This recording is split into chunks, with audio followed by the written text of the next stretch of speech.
ओइ किन झगडा गरेको? हौ कहाँ झगडा गर्नु हो सर, त्यो केटाहरूको हल्का मासु बढेछ, बाहिरबाट फेजाले छिलिदिएको नि।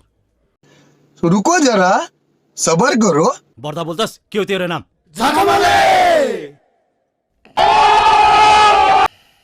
छब्बास, भरे सुँगुरको मासु र भात खान्छस् मेरो तर्फबाट। यसो चिन्नु न हो सरहरू, नयाँ हो क्या हो?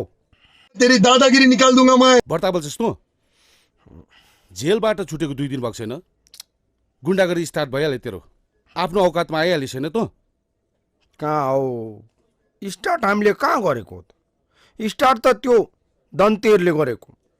म त उहाँ त्यत्रो 14 महिनासम्म भित्र गएर डोको बनाउनु सिक्दा सिक्दा सिक्दा गरेर अब लु डोकोको मुडाको दोकान खोल्नु भनेर बाहिर निस्केको त साथीहरूको त नि अनुहार फुल्लिने गरी राम धुलाई हनुमान फुलाइ हानेको रहेछ त।